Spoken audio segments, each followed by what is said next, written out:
Howdy folks, and welcome back to World of Warships with Rear Admiral Jingles, and the weekend is upon us. To celebrate today, I have a Khabarovsk replay that is going to go the distance. You're going to get a full 20 minutes of entertainment out of this particular battle, starring, I'm not entirely sure how to pronounce that, Leifer or Leifer Eriksson? Something Nordic, I don't know, we're just going to call him Erik the Viking. I'm sure he won't mind. Anyway, Erik, Tier 10 battle obviously, Soviet Tier 10 destroyer.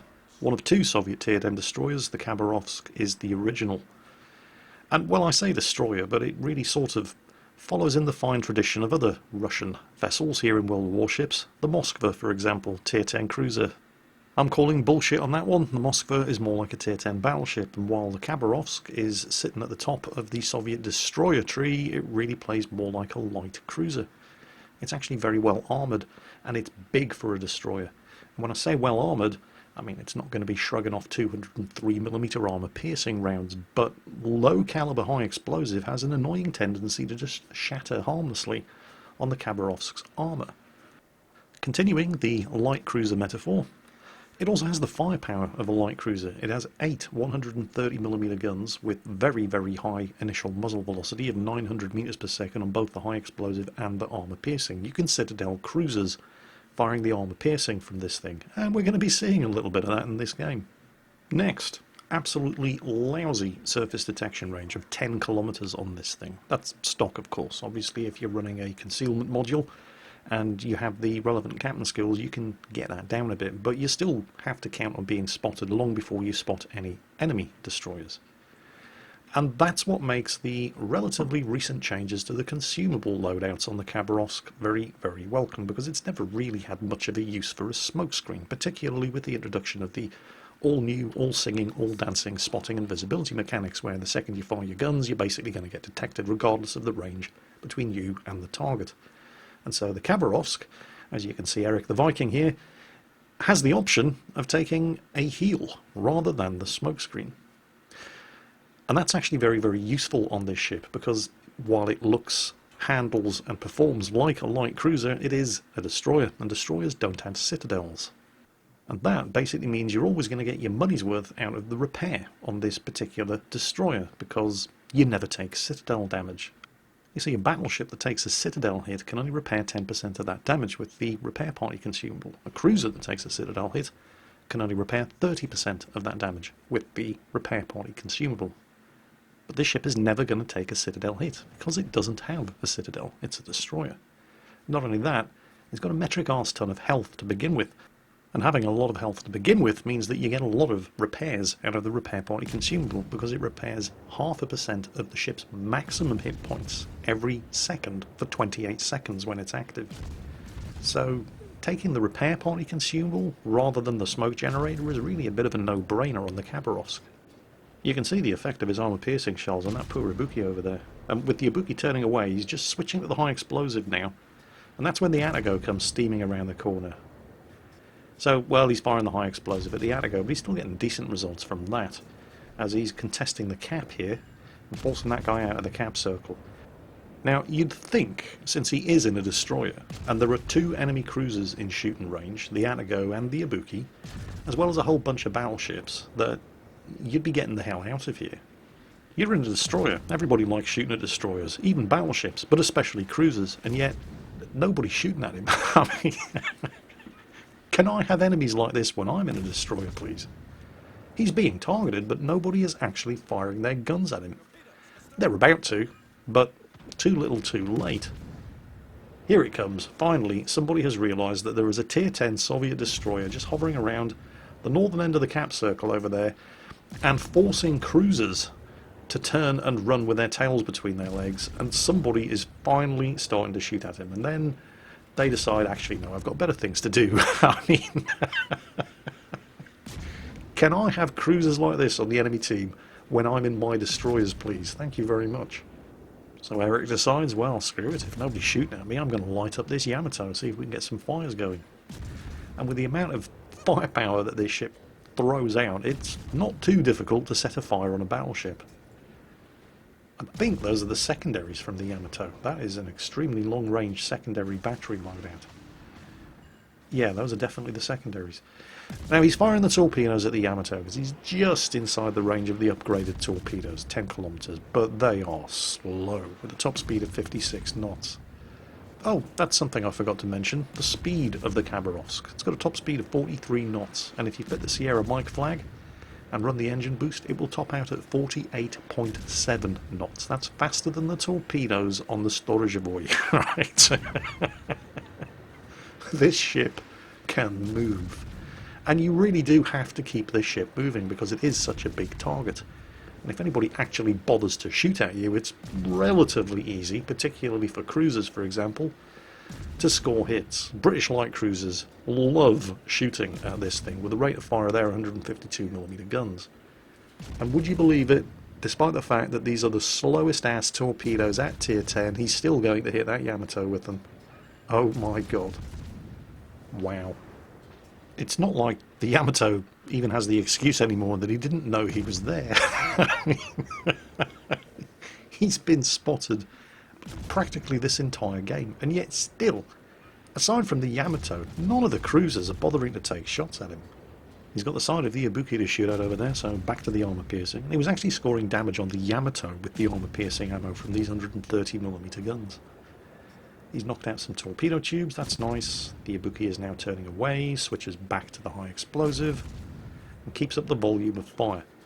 Now he's doing well here. He's just topped 90,000 damage. Unfortunately, he's the only person on his team who seems to be doing well because they've lost 3 ships already, although they do hold 3 of the capture points. Although it's certainly possible that the Taiho, the tier 9 carrier on the team, has been having a pretty good game so far, judging by the amount of crying going on in chat from the rune on the enemy team. For now, however, they're down, they've just lost another ship, so they're now down 4 ships, and the enemy team still have their full starting lineup, although Erik's team do at least hold 3 of the capture points, but with the amount of ships that they're losing, they're still behind on points.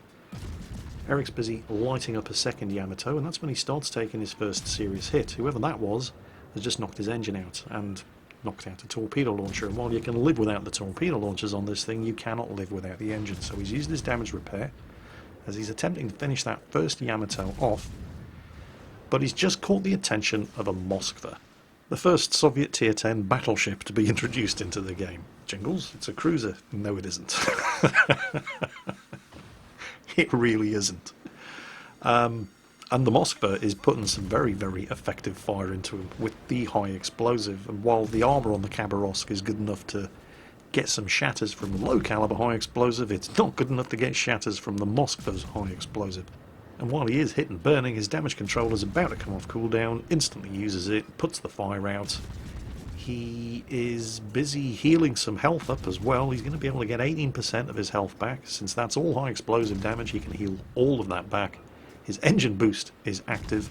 He's powering through the water at a ridiculous pace and continuing to light fires on that poor unfortunate Yamato.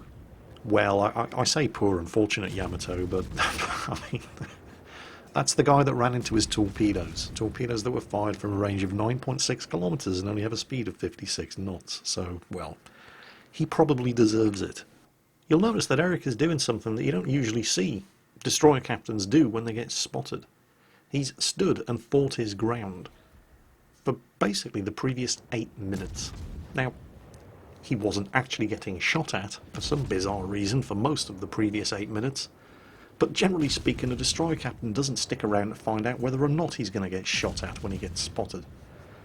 But Khabarovsk captains, well, it's not a destroyer, is it? It's a light cruiser that doesn't have a citadel. The team are still ahead on points, although not by much. They've lost 2 of the cap circles.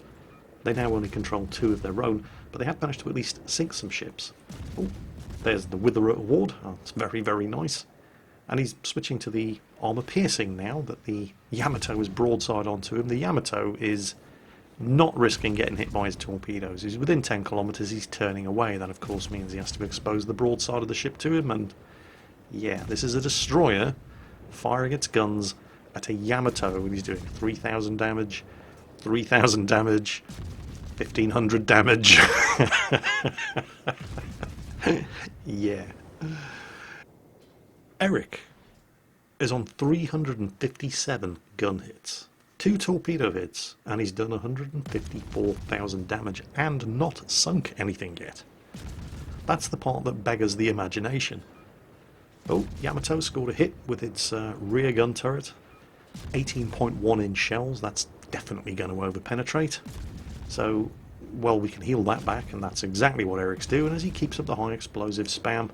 Attempting to set another fire as the Yamato shows a clean pair of heels to the torpedoes that are pursuing him very, very slowly in the water. There's a fire. The damage is stacking up. There's 160,000. Somebody's managed to sink another enemy ship, and that points lead is actually getting bigger and bigger and bigger, because with both teams controlling 2 caps each, it's the kills that are going to make the difference now. And just as I'm talking about kills, the friendly Moskva, who just nailed the enemy Chapayev just a couple of seconds earlier, has just succumbed to an exchange of fire from the enemy Tirpitz and actually went down to the Tirpitz's secondary gun batteries, but not before he managed to sink the Tirpitz with his main battery guns. So yes, Battleship Moskva once again. Meanwhile, that Yamato just cannot move fast enough to get out of the range of Erik's guns. Oh, and he set another fire and avoided the return fire. Not that there are that many people shooting at him. So with the second Yamato burning merrily and the damage continuing to stack up from that, he's looking to finish the job after popping some shots off at the Shimakaze, who just disappeared into a smoke screen, but he's looking to finish the job on Yamato number 1, who's just managed to recover some health. But remember, Shimakaze in the smoke screen. Very wisely deciding to not get into a gunfight with a Khabarovsk. And here comes the wall of skill. Oh, that's going to be awfully close. That's going to be all... Oh, wow. Okay, he's burnt the first Yamato down, and that torpedo just scraped some paint from the side of the ship. I actually had a look at a Shimakaze replay earlier today. And this was no scrub. This guy scored over 200,000 damage in the Shimakaze, and towards the end of the match, he found himself on full health, with only 2 enemy ships remaining. And he just spotted one of those 2 enemy ships. It was a low-health Khabarovsk, and he was undetected. The Khabarovsk only had, I think it was 4,500 health remaining. The Shimakaze was on full health, and the Shimakaze captain thought to himself, I've done well here, I'm on over 200,000 damage. I can take this guy out with my guns. Well, the Shimakaze captain did take the Khabarovsk out with his guns, but he got a lot of shatters, and it cost him 14,500 of his own health to do it. So yes, that Shimakaze very wisely deciding, oh, there's the high caliber award, by the way. But yes, that Shimakaze very wisely deciding not to get into a gunfight with one of these things. Now, high-tier German battleship.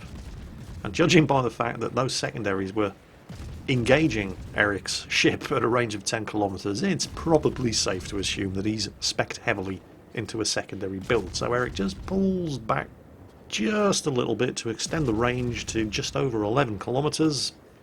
The German battleship's secondaries fall silent. He's now safely outside of their range, and he continues the death from above with a high explosive spam, setting yet another fire. He's now picked up the Arsonist award to go with the Witherer and the high caliber. And that damage keeps ticking over. He's now at 228,000, 229,000, 230,000, because the fires just keep burning. And he's still only actually got 1 kill to his name. And that's really bad news, because while his team still have a points lead, it's not as big as it was, because the enemy team have now sunk 7 of their ships. And Erik's team no longer have any points coming in, because they've lost control of all of the cap circles. The enemy team are now the only ones that actually control any of the cap circles, and they're sinking more ships, so they're the ones with the points coming in. And that points lead that Erik's team has is not going to get any better unless somebody starts putting enemy ships on the bottom of the ocean. So come on, Erik, you slacker. 230,000 damage, you've only sunk 1 ship. Get on with it. Alright, says Erik. Challenge accepted. Oh look, there's the Shimakaze. At a range of less than 6 kilometers. Alright. He got spotted momentarily by the Taiho's torpedo bombers as they flew overhead, so he's gone to brown alert and popped his smoke screen. There go, well, at least 1 salvo from 1 of his torpedo launchers, and he's now firing out of the smoke, thinking, haha, you can't see me.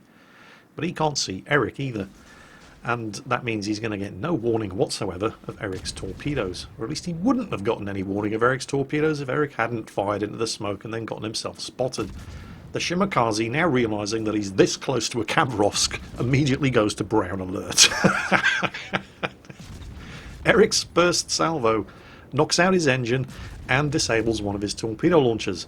With the disabled engine, the Shimakaze obviously uses his damage control, and that means that the fires that Erik's just inflicted on him are not going to stick while the damage control is active. With the Shimakaze momentarily out of line of fire, Erik tries to lob some shells over the island there to score a sneaky last-minute ninja kill on the very, very heavily damaged Yamato, but then he rounds the side of the island, the Shimakaze is caught in plain sight, and finally, at long last, Erik scores a second kill. Hurrah!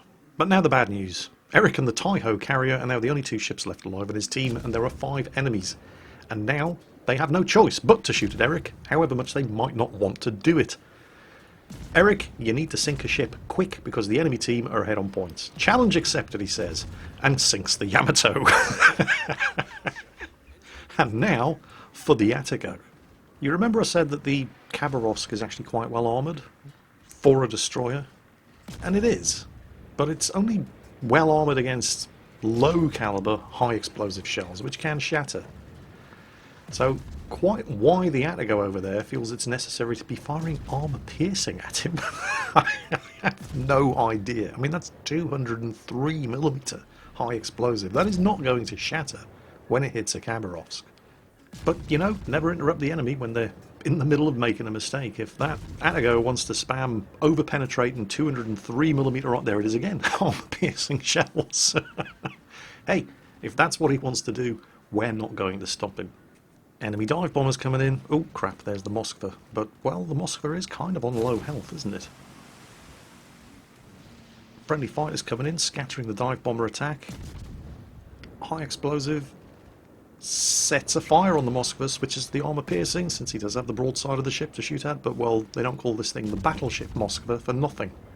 He fires broadside AP salvos into the upper armour belt of a Yamato, penetrates and does 3,000 damage per salvo. He tries firing into the superstructure of a mostly unangled Moskva, and it's bouncy, bouncy, bouncy, bouncy. So, go figure. Momentarily undetected, until the Moskva pops his radar.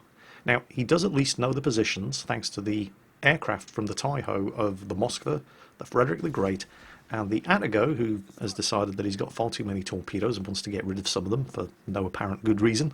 But it's the Moskva that's going to give him problems. So he's put one salvo of torpedoes in the water, expecting the Moskva to maybe, you never know your luck, come around the side of the island and just sail right into them. And he's got the armour piercing loaded, ready to try his luck against the side of that ship again. Because there he is, spotted him, there's the Moskva, unloads the armour piercing into the superstructure, does a reasonable amount of damage, but now the Moskva is turning. Yeah, the armour piercing just bounces, even though it's hitting the superstructure, switches to the high explosive. He's hit, he's burning, he's lost a gun, he's lost his steering, but the Moskva has lost his life. So the high explosive finished him off. Now the match is almost over, but we're just going to stop and take a bit of a breath here. Because Erik has not only sunk 4 ships, but he's also managed to capture Alpha and Bravo, which means both teams have the same amount of points coming in from captures. And with the kill on the Moskva, Erik has put his team slightly ahead on points. So as long as he doesn't die, they've got this game in the bag.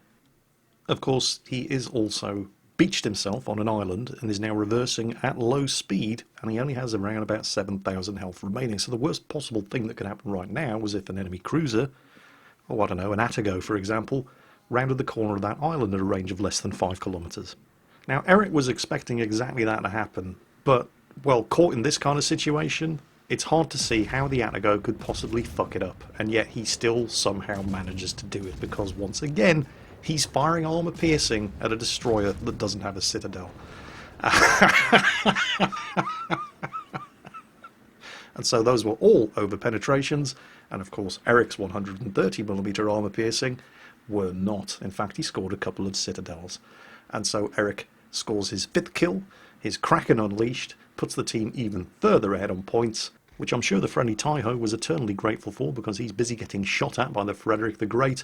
But the team are about to reach 1,000 points before the Frederick the Great can put the Taiho down, and so that is a win, with 275,000 damage done in the Khabarovsk.